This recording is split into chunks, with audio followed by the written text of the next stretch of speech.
One photo, one flash drive, and a betrayal so deep that James couldn't stop asking one question. Where did I go wrong? Emily's writing was now a stranger in his eyes. Dark secrets were dragged into the light. What will he do when his life is ripped apart by one cruel act? Everything had changed, and now it was time for James to face a truth that would shatter him. Before going to the next story, please tell me how you feel after listening to the above story. Don't forget to like and subscribe to the channel so I can send you interesting stories like this every day. I opened my front door to find a manila envelope taped to the inside of the glass. Bold letters scrawled across it read, "Open now." My first thought was that it might be from Emily, though the handwriting wasn't hers. Heart pounding, I tore it open and pulled out a single printed photo. The image was grainy but unmistakable. Emily, dressed in a sleek black dress I had never seen before, was sitting at a dimly lit bar. Her arm was draped casually over the shoulder of a man who looked at least 10 years younger than her. His hand was resting on her thigh. I felt like I'd been kicked in the chest. My first instinct was denial. It had to be a mistake, a prank, something. But as I flipped the photo over, there was more. A handwritten note, the same messy scrawl as the envelope read, "This isn't the first time. You deserve to know the truth." That was all it said. No signature, no explanation. My head spun with questions. Who sent this? How did they know where I lived? And most importantly, what exactly did they mean by, "This isn't the first time"? I dropped the photo onto the counter and paced the room trying to think. Emily had been acting strange for months. Aloof, secretive, coming home late with flimsy excuses about work meetings. But this was something else entirely. I tried calling her, but it went straight to voicemail. My stomach churned as I stared at the photo again, trying to make sense of it. Suddenly the doorbell rang. My heart leapt into my throat as I yanked the door open, half expecting to see Emily. Instead, it was a delivery guy holding a small box. "James Cole?" he asked, glancing at his clipboard. "That's me," I said, barely able to keep my voice steady. He handed me the package and walked away without another word. The box was plain with no return address and lighter than I expected. I ripped it open right there in the doorway. Inside was a flash drive. No note, no explanation, just the drive. My hands shook as I plugged it into my laptop and opened the only file on it, a video. The screen lit up with shaky footage of a hotel hallway. A woman, Emily, walked into frame, holding hands with the man from the photo. They laughed as they made their way to a door. He unlocked it, and they disappeared inside. My jaw clenched as the video ended. This wasn't just a suspicion anymore. It was a fact. Emily was cheating on me. But who sent this? And why? I stared at the screen, my anger boiling over. Whoever sent the envelope and the flash drive clearly wanted me to know everything, but they also wanted me to act. I didn't know who was pulling the strings, but I wasn't going to sit back and let Emily destroy everything we built without answers.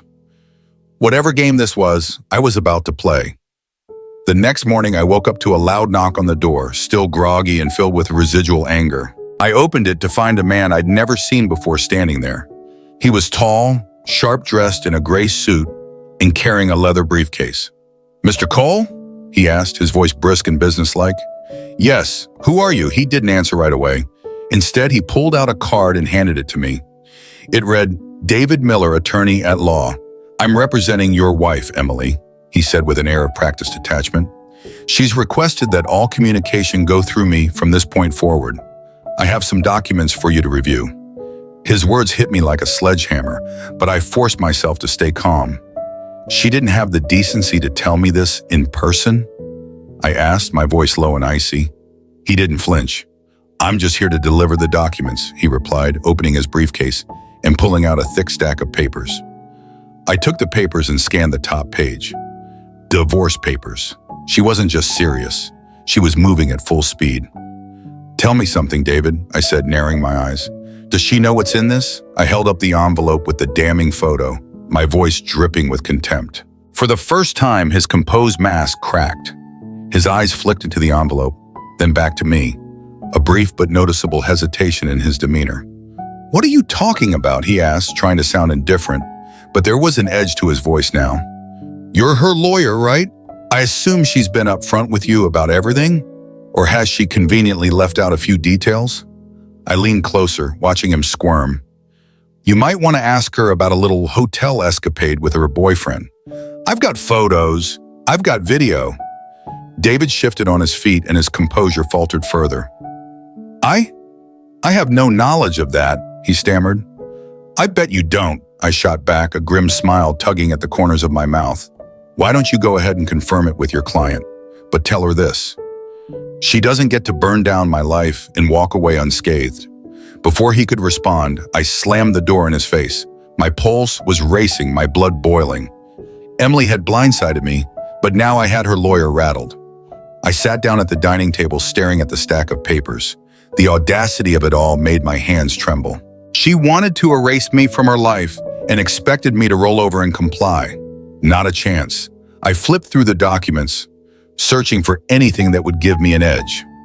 That's when I saw it. A clause about financial disclosure. Emily was required to provide a full account of her assets and liabilities.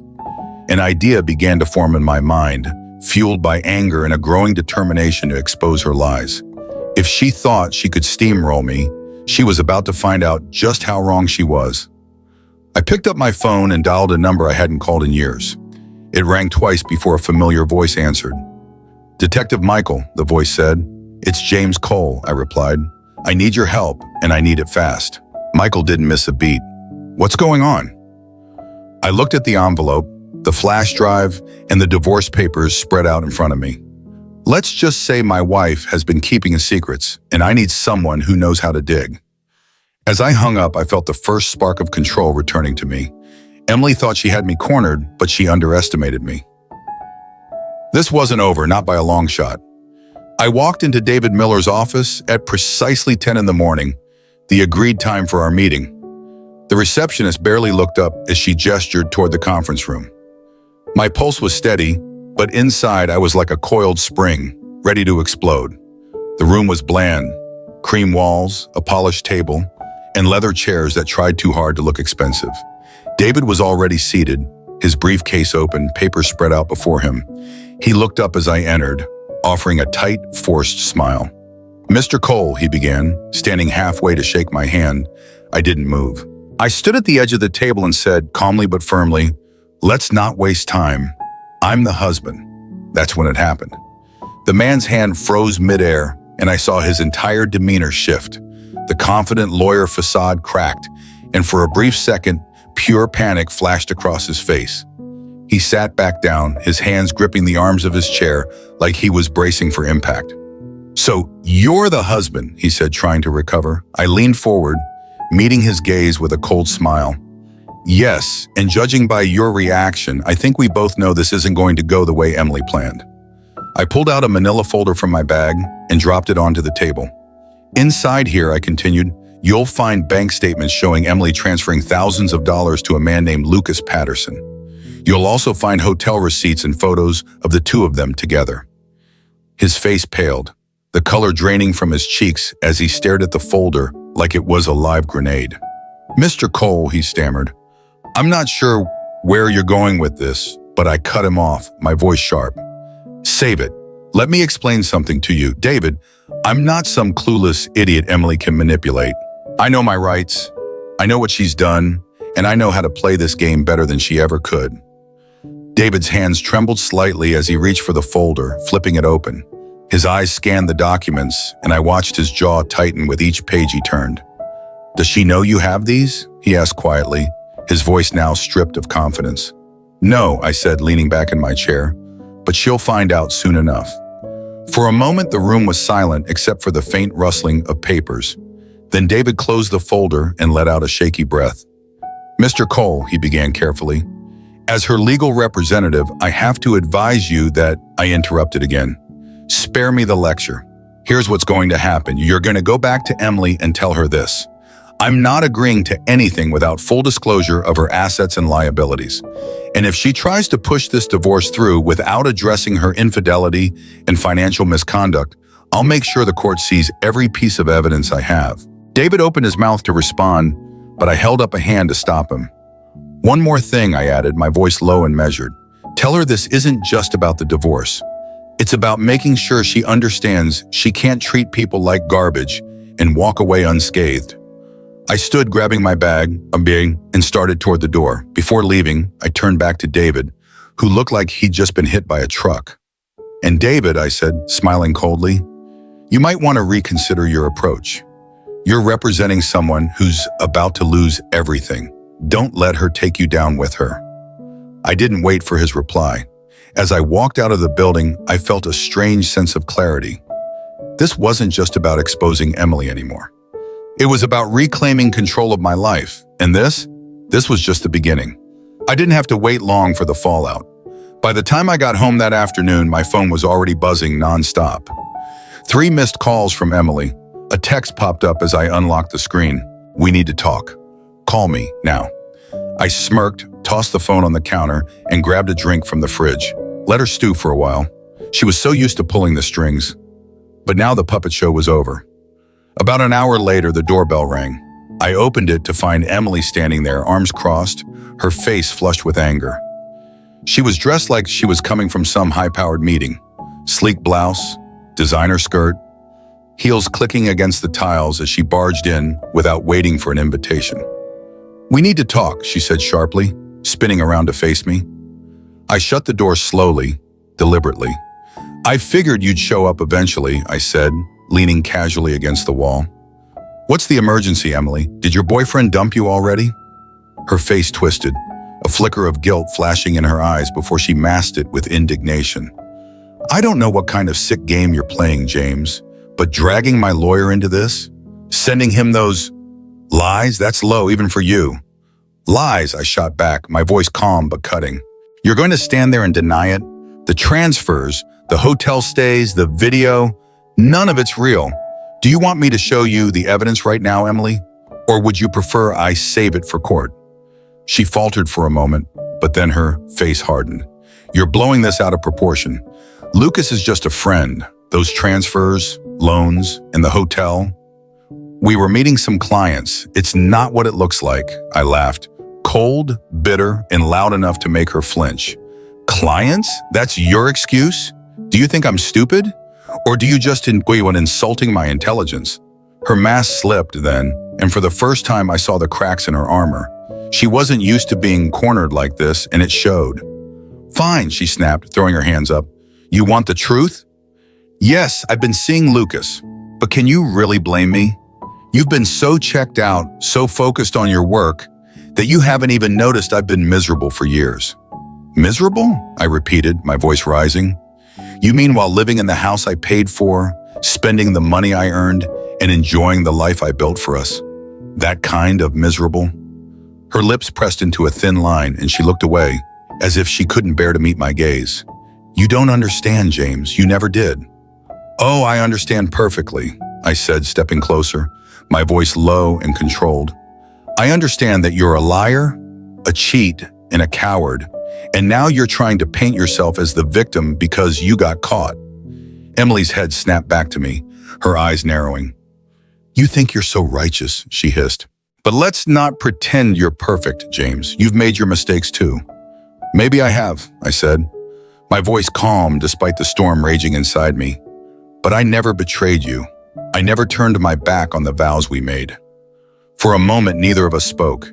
The silence between us was heavy, filled with years of unspoken resentments and the realization that whatever we once had was gone. Finally, Emily sighed and grabbed her purse. "You want to fight? Fine, but just remember, James, you're not the only one with a few tricks up your sleeve." She turned on her heel and marched out, slamming the door behind her. I stood there for a moment, staring at the closed door, my hands clenched into fists. Her parting words weren't just a threat, they were a declaration of war. And if Emily wanted a work bar, she was about to find out what happens when you push the wrong man too far. The next day, I woke up to chaos. My phone buzzed relentlessly, one notification after another flooding the screen. Emails, missed calls, and messages, some from people I hadn't spoken to in years. Confused, I grabbed the phone and scrolled through the barrage of texts. "Hey, James, is everything okay?" "Man, I just heard the rumors. What's going on with you and Emily? Saw the post. Call me if you need anything." A chill ran down my spine as I opened the next message, which contained a screenshot. My stomach dropped. It was Emily's doing. her social media account, a long post plastered with carefully curated photos of her looking distraught, accompanied by a melodramatic caption. Sometimes you realize you've been trapped in a loveless, suffocating marriage with someone who doesn't care about your happiness. I deserve better, and I'm finally standing up for myself. To those who judge me, you don't know the full story. The comments section was a circus of pity and outrage. People were eating it up, pouring sympathy all over her timeline. Friends and acquaintances I hadn't spoken to in years suddenly had opinions about my personal life. I could feel my blood boiling. This wasn't just damage control. This was Emily rewriting the narrative, painting herself as the victim before I had a chance to show the truth. I took a deep breath, trying to think clearly. Reacting in anger would only play into her hands. If I wanted to counter this, I had to be smart. The first step was to call Michael, the detective I'd hired. "Michael," I said when he picked up, "it's time to take things to the next level." "Good timing," he replied. "I've been working on something that you're going to want to see." An hour later, I was sitting across from him in a small, nondescript office. He placed a folder on the desk between us, a sly grin on his face. "Emily's been busy," he said, flipping open the folder to reveal stacks of documents and photographs. "I traced the bank transfers you showed me. Turns out Lucas Patterson isn't just her boyfriend. He's also been funneling money from your joint account into an offshore account. The guy's a grifter, plain and simple." I stared at the evidence, the pieces clicking into place. Emily wasn't just cheating. She was financing this guy's lifestyle with our money. Michael continued, his tone matter of fact. "And it gets better. I pulled some records on Lucas. He's got a history of pulling scams on women like Emily. He wines and dines them, drains their accounts, and skips town when they're broke. The anger that had been simmering inside me now burned like wildfire. Emily had betrayed me, lied to me, and now she was playing the victim while being conned by a snake. "What's the next move?" I asked, my voice calmed despite the storm raging within. Michael leaned back, crossing his arms. "Depends on how public you want to go. We could file a police report, press charges for fraud, and subpoena financial records to show she's complicit. It won't be pretty, though. The fallout will get messy." "Messy is fine," I said, my jaw tightening. "She declared war, Michael. I'm just making sure she understands the cost." I left Michael's office with the folder in hand, a plan forming in my mind. Emily thought she could control the narrative, but she was about to learn the hard way that lies don't hold up under scrutiny. That evening, I sat at my desk and crafted a statement of my own. Not a rant, not a smear campaign, but a cold, calculated response that laid out the facts. I attached a few key pieces of evidence, just enough to counter Emily's lies without showing my full hand. Before posting it, I hesitated for a moment, my finger hovering over the button. Then I hit publish, and the truth was out there for everyone to see. Within minutes, the notifications started pouring in. The tide was turning, and for the first time since this nightmare began, I felt like I was back in control. This wasn't the end.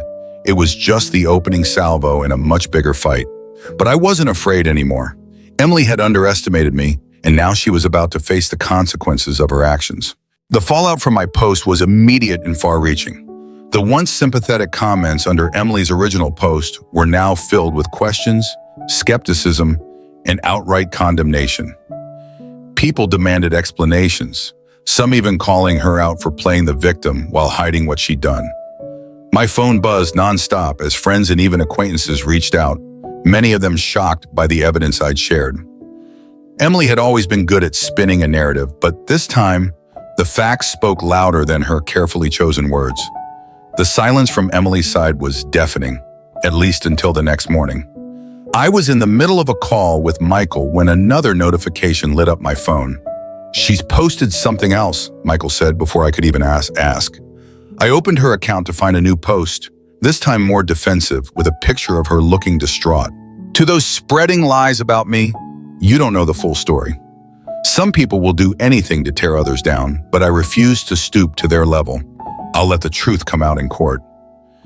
It was laughable. Emily was still clinging to the hope that she could salvage her image, but the cracks were too deep now. People weren't buying it anymore. Not long after my phone rang, it was David, her lawyer. "Mr. Cole," he began, his voice noticeably strained. I think we need to discuss the situation before it escalates further. Oh, it's escalated plenty already, I replied, my tone icy. And unless you are calling to tell me your client is ready to come clean and make this easy, we don't have much to discuss. There was a pause, then a sigh. She's willing to negotiate, David said reluctantly. Negotiate, I repeated, laughing bitterly. She doesn't get to negotiate after what she's done. I have all the evidence I need to bury her in court. David, this is her chance to walk away with whatever dignity she has left. Another pause. If we meet in person, perhaps we can come to an agreement. I thought about it for a moment, the thought of seeing Emily again after everything made my blood boil, but this could also be an opportunity to tighten the noose. Fine, I said finally, set it up. 2 days later, I walked into David's office again. This time, Emily was already there, sitting at the conference table. She looked tired, her usual confidence replaced by something closer to desperation. She didn't look at me as I sat down across from her.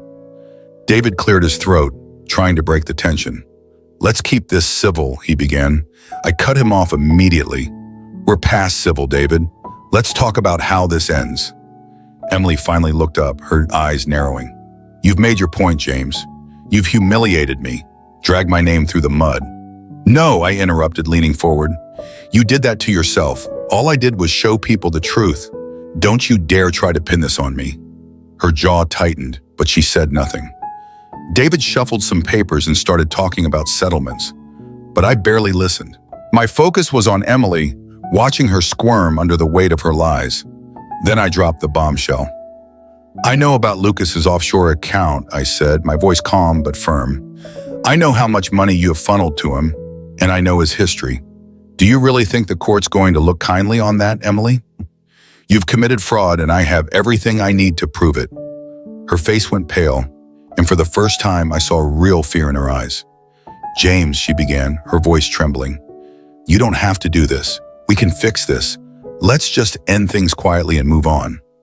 I shook my head. You think this is about revenge? It's not. This is about accountability. You lied, you cheated, and you stole from me. The days of you walking away unscathed are over. David quickly intervened, trying to regain control of the meeting. Perhaps we should reconvene and discuss terms. No, I said sharply, standing up. We're done here. Tell your client to prepare for court. As I walked out, I didn't feel anger anymore. Just resolve. Emily had wanted a fight and now she had one. But this time I wasn't going to lose. The courtroom was packed when the hearing began. Emily sat at the defendant's table next to David, her face pale but defiant. I could see the cracks in her usual composure. A nervous glance here, a tight grip on her pen there. She knew this wasn't going to end well, but her pride wouldn't let her show weakness. I sat across from her, my lawyer, Sarah, at my side. Sarah was sharp, relentless, and exactly the kind of ally I needed. She had meticulously prepared for this moment, and it showed in her confident demeanor. The judge called the session to order, and the proceedings began.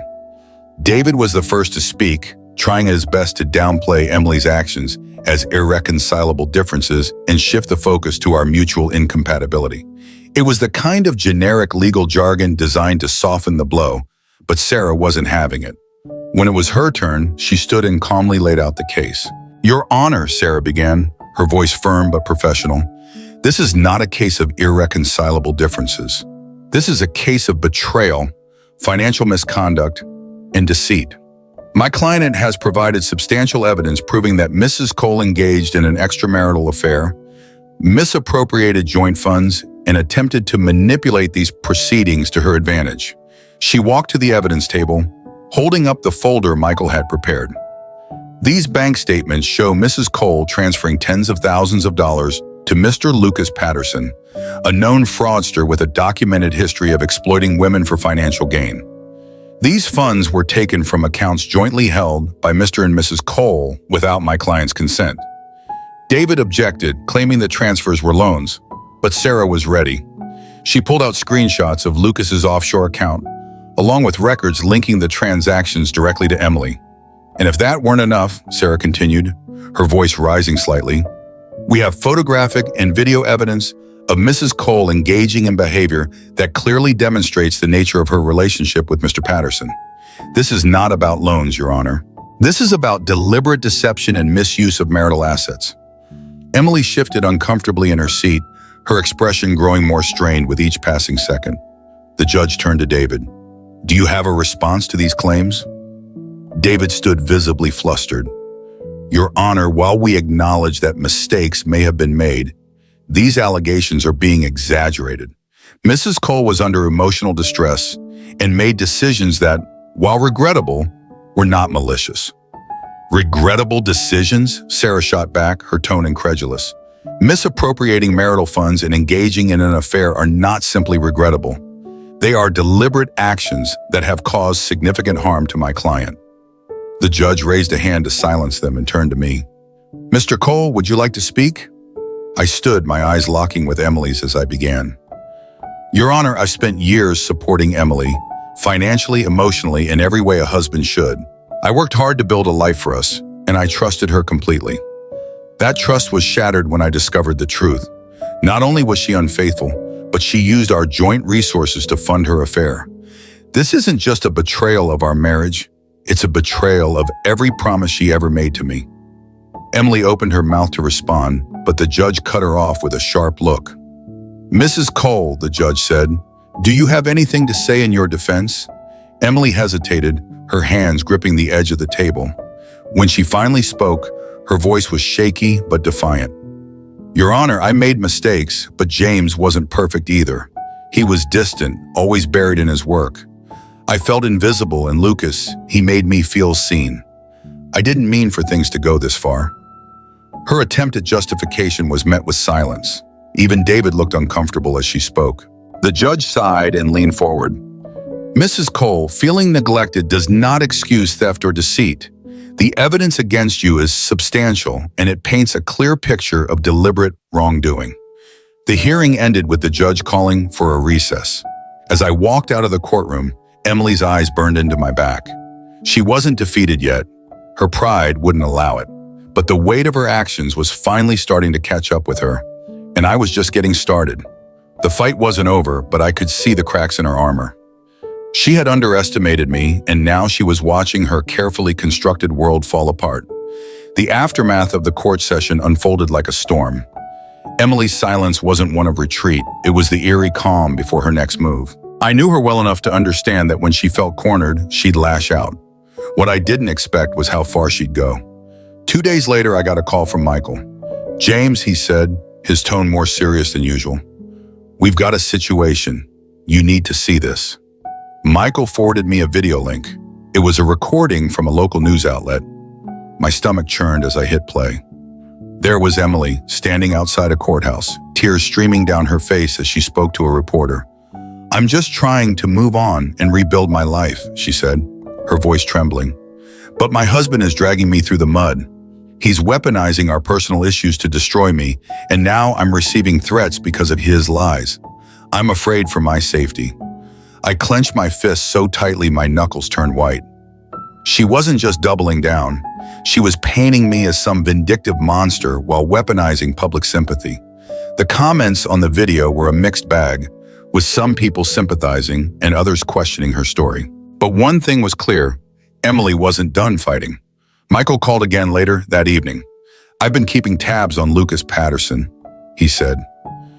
You'll want to hear this. What now, I asked, already bracing for the worst. Lucas skipped town, Michael said. Word is he caught wind of the court hearing and decided to bail before things got too hot. But before he left, he cashed out most of the offshore account Emily was funneling money into. She's broke, James. She doesn't know it yet. But her golden boy just burned her. The irony of it hit me like a freight train. Emily had betrayed me for a con man, and now he'd done to her exactly what she helped him do to me. But instead of feeling satisfaction, I felt something else, an opportunity. Can we prove it? I asked. Absolutely, Michael replied. We've got the transaction records. It's airtight. The next day, Sarah and I sat in her office going over our next move. We need to make this public, I said. Emily's trying to control the narrative. But if we expose what Lucas did, her whole house of cards collapses. Sarah nodded, already typing away on her laptop. We'll need to release this strategically.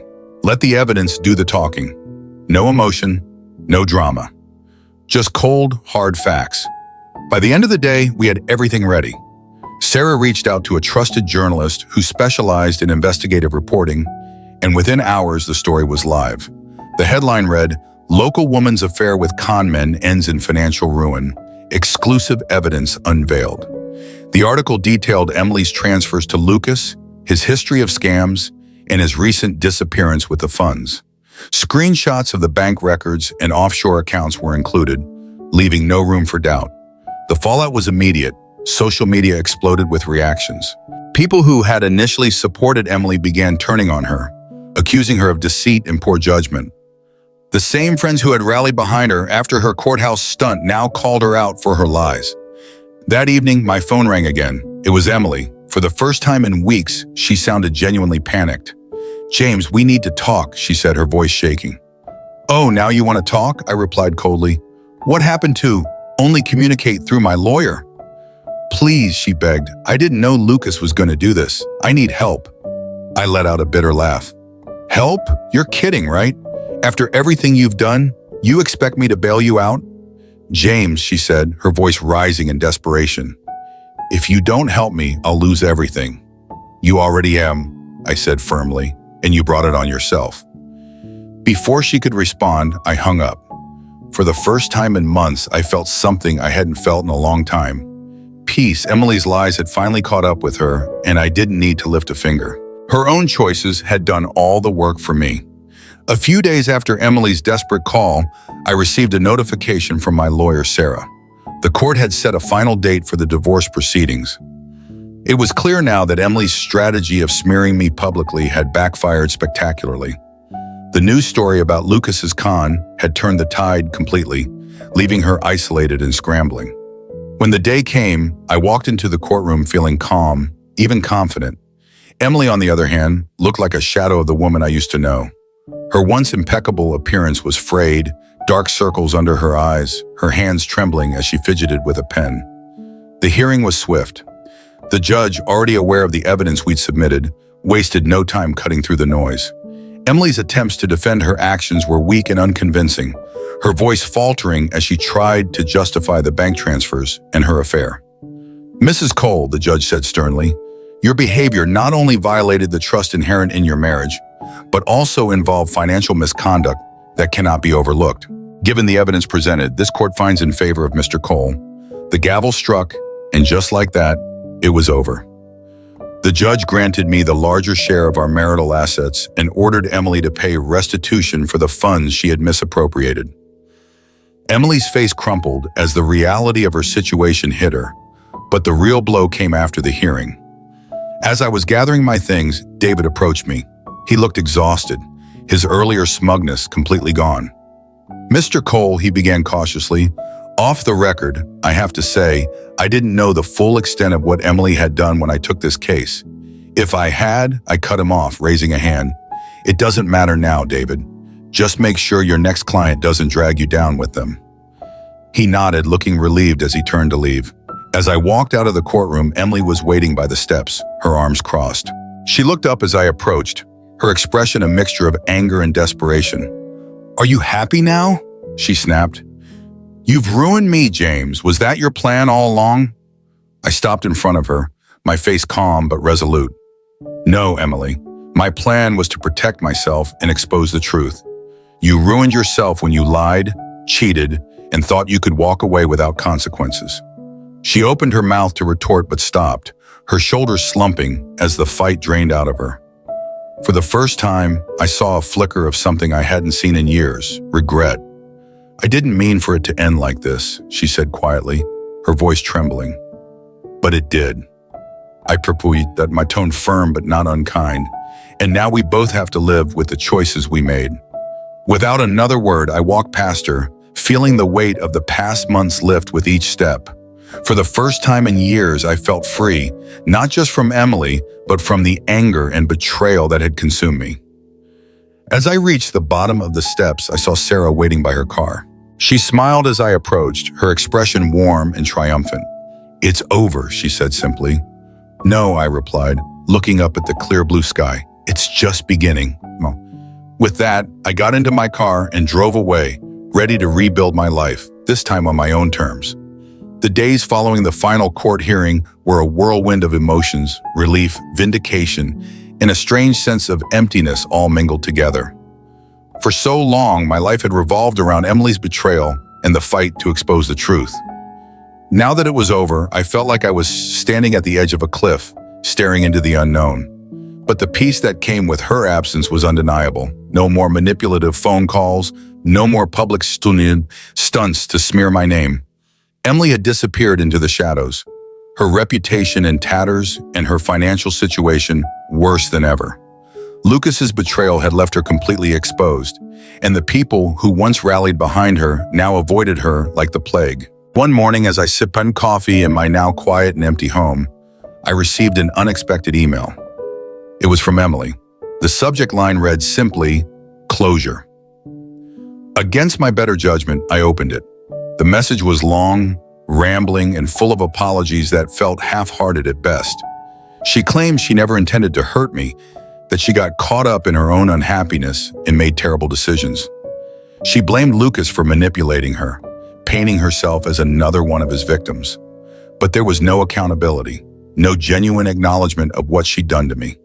It was just another attempt to rewrite the narrative in her favor. I didn't reply. I didn't see the point. Emily's words didn't matter anymore. She had been reduced to a chapter in my life, a painful one, yes, but one that was finally closed. Instead, I focused on moving forward. I threw myself into my work, which had been a lifeline through the chaos. My colleagues had been supportive throughout the ordeal, and returning to the projects I loved felt like rediscovering a part of myself I'd lost. I even began reaching out to old friends, people I'd unintentionally distanced myself from during my marriage. One evening, I met up with Michael to thank him for his work.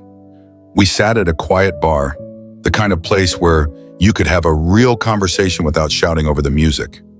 "You did good, Michael," I said, raising my glass. "I couldn't have done it without you," he shrugged, smirking. "You gave me a hell of a case to work on." Honestly, watching Emily's lies crumble in that courtroom was worth it. We laughed, but as the conversation went on, he leaned in and gave me a serious look. "So what's next for you, James? What do you want now that this is all behind you?" It was a question I hadn't fully considered.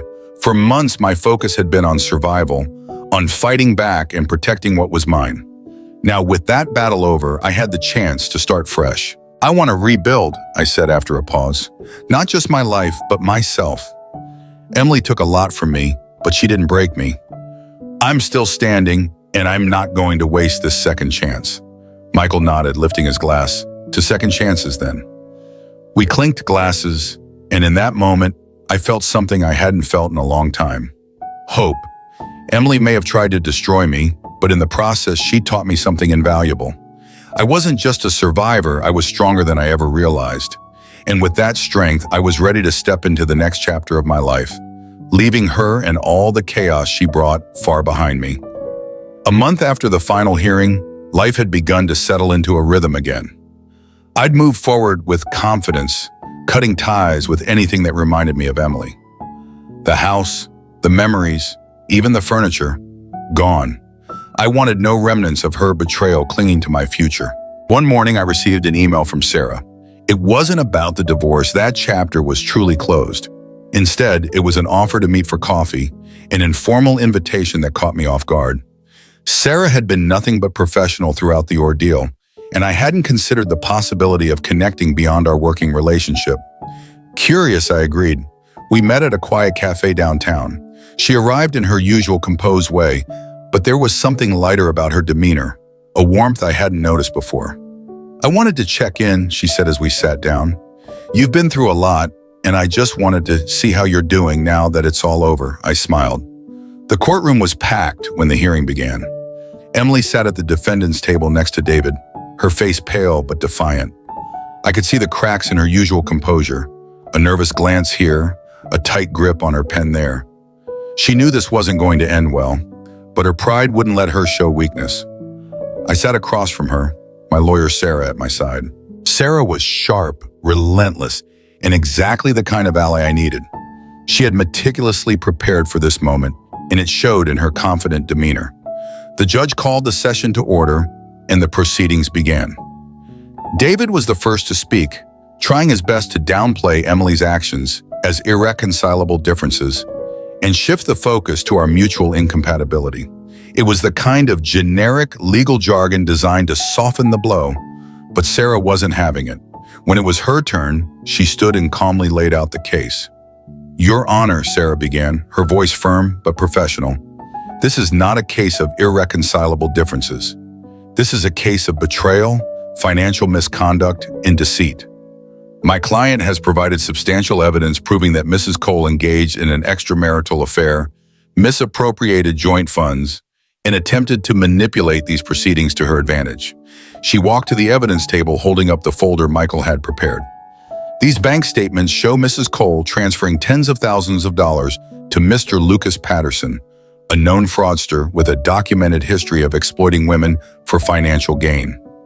These funds were taken from accounts jointly held by Mr. and Mrs. Cole without my client's consent." David objected, claiming the transfers were loans. The story of James and Emily is not just a legal battle, but a powerful lesson in betrayal, resilience, and reclaiming one's strength during the darkest of times.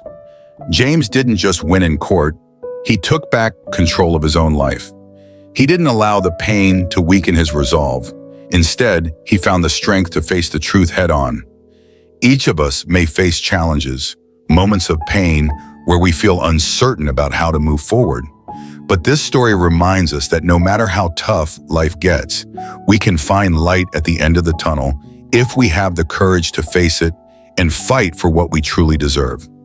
Every individual has the power to change their fate, not by luck, but through perseverance and determination.